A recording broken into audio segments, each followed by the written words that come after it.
Bonjour à toutes et à tous, je m'appelle Paola, je suis la femme de Gian Maria Testa et je suis là pour vous lire un morceau tiré de ce livre, Da questa parte del mare, di Gian Maria, qui est vraiment le livre de la vie de Gian Maria. Même s'il est sorti en Italie le mai 2016 et donc quelques semaines après sa mort, Gianmaria a eu le temps de le relire, de le révisionner, de le contrôler.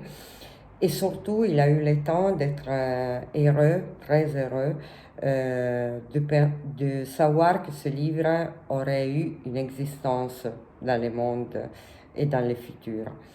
De ce livre, il existe aussi une version française qui est sortie il y a un an et demi chez les éditions du Sonneur avec la traduction de Daniel Valin, qui est aussi une très chère amie à nous. Mais je ne l'ai pas ici avec moi parce que comme tout le monde, ou presque tout le monde en Europe en ce moment, je suis recluse dans ma maison et la version française, je l'ai dans une autre maison à Alba et donc je ne peux pas la rejoindre. Mais je vous assure que cette version française existe et que c'est très simple pour vous qui habitez en France de la récupérer. Je pense qu'il existe aussi une version digitale qu'on peut utiliser pour Kindle et des trucs comme ça. Le chapitre que je vais vous lire maintenant s'appelle Inverno 2005, Hiver 2005. Et c'est le chapitre qui raconte l'origine de la chanson al mercato di Porta Palazzo, au marché de Porta Palazzo, qui est un très grand marché qui se déroule chaque jour à Turin et qui est un marché plein de couleurs, de parfums et d'humanité que Gianmaria aimait beaucoup. Je vous lis ce chapitre aussi parce que ce chapitre parle aussi de moi, de sa femme et de notre fils, Nicolas. Je commence. Ah, je lis en italien, bien entendu. D'abord parce que c'est plus simple pour moi et ensuite parce que, comme je vous disais tout à l'heure, je n'ai pas avec moi ici la version française du livre di Gianmaria. Inverno 2005. Le notti sono lunghe e sveglie. Con mia moglie Paola ci alterniamo accanto a Nicola, che ha pochi mesi e una fame da lupo a qualunque ora. Sto faticosamente arrivando alla fine della stesura delle canzoni per il progetto sulle migrazioni contemporanee e sono pieno di dubbi. Al punto che molte volte mi chiedo se poi sono capace a scrivere un disco intero su un unico tema.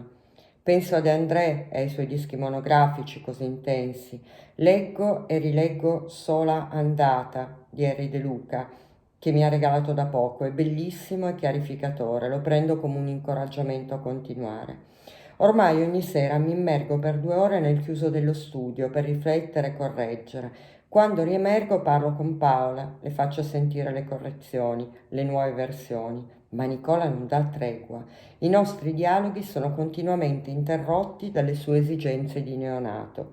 Mi viene in mente una storia raccontata da Harry a proposito di un mercato in Finlandia, dove aveva trovato su un banco di verdure delle patate della varietà Van Gogh.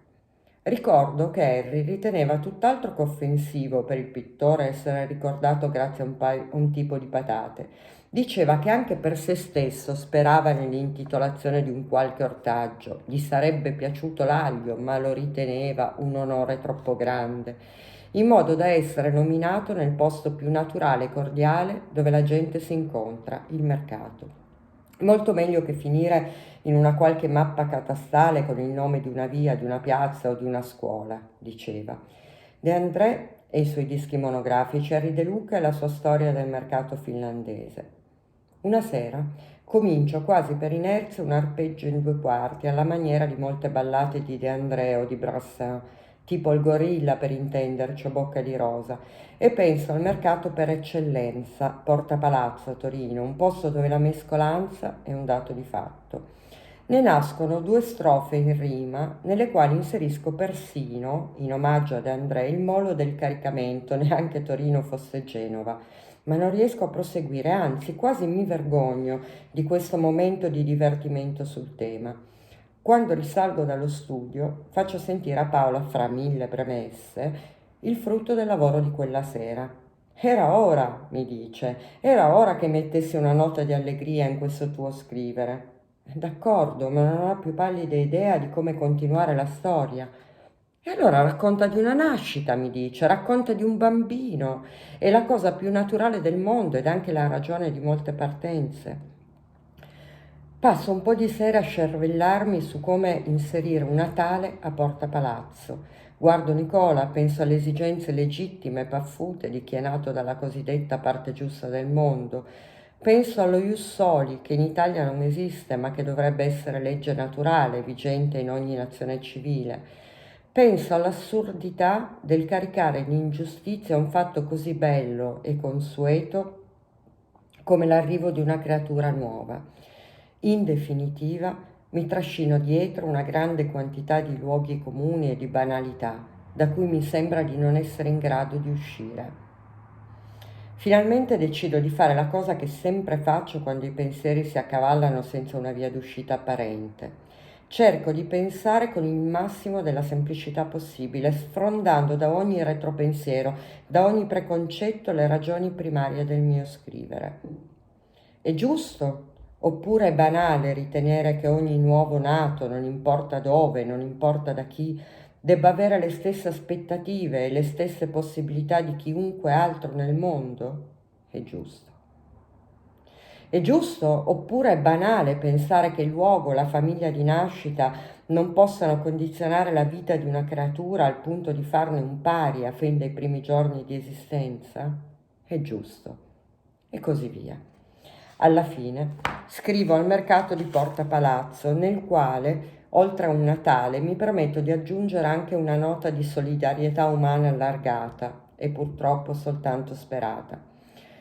Mi sono tenuta, mi sono tenuta segreta la canzone per alcune sere perché i dubbi rimanevano intatti nella mia testa, ma ricordo ancora, con una certa fierezza, il momento in cui l'ho cantata a Paola, una canzone scritta a quattro mani, anzi a sei, considerando anche gli interventi non richiesti, quanto indispensabili, di nostro figlio Nicola.